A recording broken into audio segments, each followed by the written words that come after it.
ఈరోజు మన గౌరవనీయులైన మన బహుజన బిడ్డ సరతమ్మ గారి బర్త్డే సందర్భంగా మన అనాథ పిల్లలకు దుప్పట్లు పంపిణీ చేయడానికి ఇక్కడ ఇచ్చేసినాము.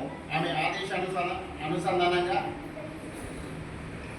అనాథ పిల్లలు అంటే దేవుడి బిడ్డలు అన్నట్టు. అనాథ పిల్లలు అనేది దేవుడి బిడ్డలు. ఈ యొక్క ప్రాంగణము దేవాలయం ఏ విధంగా ఉంటుందో మీరు ఉండే ప్రదేశం కూడా దేవాలయం లాంటిదే. ఎవరు దిక్కు లేనప్పుడు దేవుడే దిక్కు అని చెప్తారు కదా నాన్న. ఆ విధంగా ఈ దేవాలయం అనేది మనకు అమ్మ నాన్న ఈ సొసైటీ అంతా ఇదే అన్న. ఈరోజు మా బహుజన బిడ్డ గద్వాల కాంగ్రెస్ ఎమ్మెల్యే ఇన్ఛార్జిగా పనిచేస్తున్న సత్తమ్మ తల్లి పుట్టినరోజు. ఉత్పత్తి కులాల్లో పుట్టిన తల్లి. ఎందుకంటే మా ఒక్కొక్క ఉత్పత్తి కులంలో ఒక్కొక్క జాతులు ఏ విధంగా ఉంటాయనేది చెప్తారు. ఈరోజు మా కురువ గొర్రెలు గొర్రెలు కాసి గొర్రెలని భార్య పిల్లల్ని వదిలిపెట్టి గొర్రెలు మేపడానికి వెళ్తారు. అక్కడ ఉన్నిని తీసి ఆ ఒక్క గొర్రెల నుండి వచ్చే తుప్పడ ఉంటుంది కదా నాన్న, దానితోటి గొంగళ్ళు తయారు చేసేది. ఈ రోజు అంటే దుప్పట్లు అవి వచ్చినాయి, కానీ ఆ కాలం నాడు గొంగడి అనేది అడవిలో పోతే కప్పుకుంటే చాలా ఇచ్చదనంగా ఉండేది. దాన్ని తయారు చేయడానికి ఉన్ని అనేది ఉపయోగపడ్డది. అదేవిధంగా కుమ్మరులు మట్టిని సేకరించి దానికి ఒక రూపం అనేది ఏర్పాటు చేసి మనం తాగడానికి నీళ్ళు ఆ రోజు తెచ్చుకోవడానికి ఈరోజు బిందెలు ఇవి ఉన్నాయి తల్లి, అప్పుడు లేవు. ఆ దినాన మట్టిని సేకరించి మట్టికి ఒక రూపాన్ని ఏర్పాటు చేసి ఒక కుండని తయారు చేసిన కళ కుమ్మరులకు ఉంది. అదేవిధంగా చేపలు, మా ముదిరాజు బిడ్డలు చేపలు అంటే చల్ల నీళ్ళులా ఆ ఒళ్ళల్లో పోయి నీళ్ళులా మోకాల నీళ్ళులా చేపలు పట్టుకొచ్చి ఆ చేపలు అనేది మన కంటికి మంచిది, శరీరంలో కొవ్వు పెరగకుండా శరీరాన్ని కాపాడే తత్వం ఉంటుంది. అటువంటి చేపల్ని పోయి చాలా మంది చనిపోయిన వాళ్ళు ఉన్నారు ముదిరాజు బిడ్డలు. అక్కడ ఒక వ్యవస్థ. అదేవిధంగా మా ఒట్రంగులు పనిముట్లు ఆ రోజు గడెం కానీ గొర్రు కానీ గుండుగ కానీ తయారు చేసింది మా ఒట్రంగులు. కమ్మరులు, కొడవళ్ళు, కలవారులు, నాయల కర్రు, ఇట్లా ఎన్నెన్నో రకరకాల వస్తువులను పనిముట్లను తయారు చేసింది కమ్మరులు. తర్వాత గౌడ్స్. ఈరోజు నీర అంటే ఒరిజినల్ నీర తాగితే మన శరీరంలో బ్లడ్ సర్క్యులేషన్ అనేది క్లియర్గా ఉంటుంది. ఎంతో ఎత్తైన చెట్లు ఎక్కి చెట్లు కాలు జారి పడి చనిపోయిన చరిత్ర ఉంది, కానీ ఆ చెట్టు నుంచి నీర వస్తుంది. ఆ నీర శరీరానికి చాలా అద్భుతమైన ఔషధంలాగా పనిచేస్తుందన్న విషయాన్ని కనిపెట్టింది మా గౌడన్నలు. అదేవిధంగా మరియు మా యొక్క జాతిలో ఒక్కొక్క జాతి ఒక్కొక్క విధంగా ఈ మన ఇప్పుడు హౌస్లోలు ఉంటారు. బంగారాన్ని చిన్న సున్నితమైన ఒక ముక్కని తీసుకొని దానికంటే ఒక రూపాన్ని ఏర్పాటు చేసింది. అది కూడా ఒక వ్యవస్థ. ఈ విధంగా ఉత్పత్తి కులాలలో ప్రతి ఒక్కరు మాదిగలు చర్మాన్ని యాక్చువల్గా ఈరోజు మనుషులు ఆపరేషన్ చేస్తున్నారు. ఆపరేషన్ చేసే విధానాన్ని మొట్టమొదట శరీరం పైన కత్తిని ఏ విధంగా కొయ్యాలనే విధానం తెలిసిన వ్యక్తి మాదిగ బిడ్డ. ఎందుకంటే తోలు పైన వాళ్ళు తోలుని చర్మాన్ని వలిచి చెప్పులు కుట్టి జలానికి చెప్పులు అందించిన వ్యక్తులు మాదిగలు. ఇట్లా చెప్పుకుంటూ పోతే బహుజన కులాల్లో ఎంతో త్యాగంగా ఏదోటి కొత్త అద్భుతాన్ని పుట్టించి మనకు అందించిన వ్యక్తులు.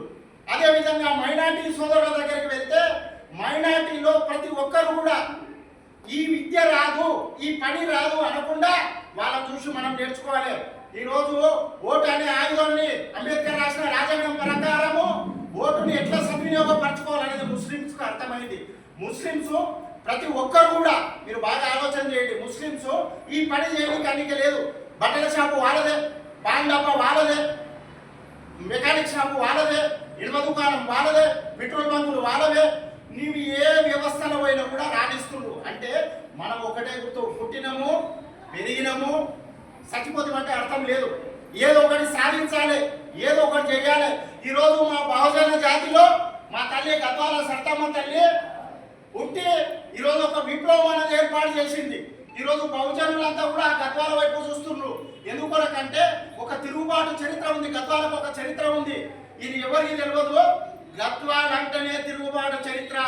గద్వాల్లో యాక్చువల్గా గద్వాలకు సోమనాథి అనే వ్యక్తి కుందేళ్ళ వేడపోయాడు. కుక్కల్ని తీసుకొని కుందేళ్ళ పోతే కుందేళ్ళు కుక్కల్ని తిప్పుకొచ్చినాయి, కుందేళ్ళు కుక్కల్ని రిటర్న్ తిప్పుకొస్తే ఏంద్రా ఈ చరిత్ర, ఇక్కడ ఏంది పరిస్థితి అంటే ఆ గడ్డ యొక్క పవర్ అట్లా ఆ విధంగా ఉంది అని చెప్పి ఆయన అక్కడ పోయి సయ్యద్ దావుద్ మియా ఏరియా అది ప్రాంతం పోయి ఆ రోజుల్లో గుత్ప ఎవరిలో బర్య వాందే, గుత్ప ఎవరి చేతులు అంటే బలం ఎవరుకుంటే వాందే రాజ్యం అనే నాడి ఉండే అప్పుడు.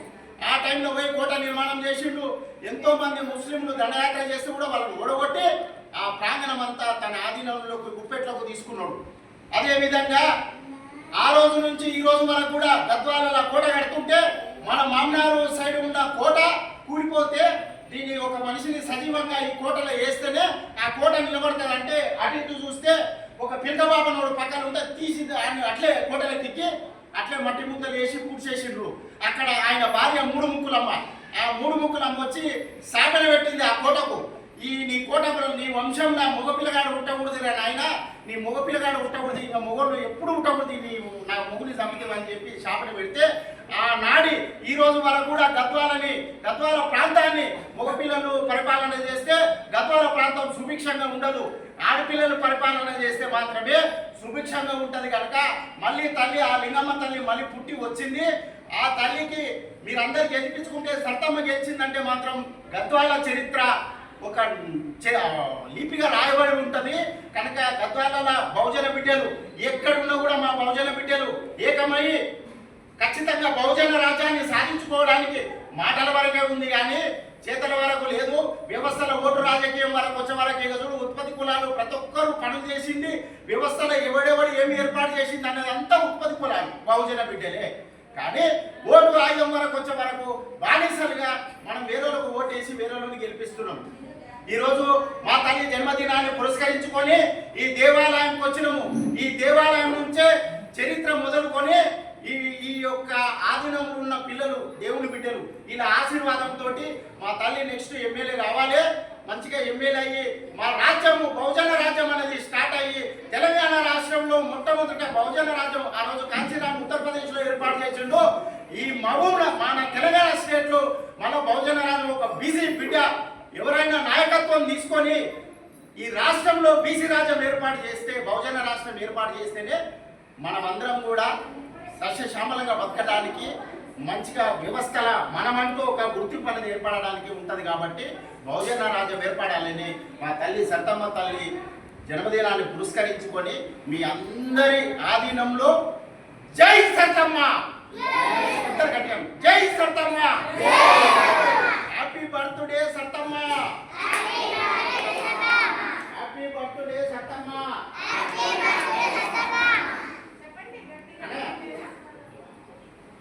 ఏమై రాకపోతే వాళ్ళ ఓకే ఓకే అన్న అయింది కార్యక్రమం ఉన్నాయి అనాథ ఆశ్రమంలో ఉంటాం అలా ఇంక ఈ నుంచి చూద్దాము గద్వాల పోయేస్తాం మాట శాబన పోయేది ఇవైతే ఫ్రెష్ అయిపోయి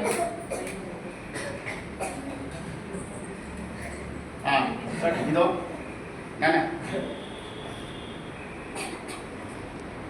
కొంచెం పట్టుకోండి అందరికి పట్టుకోండి మీరందరూ 5 మంది పట్టుకోండి.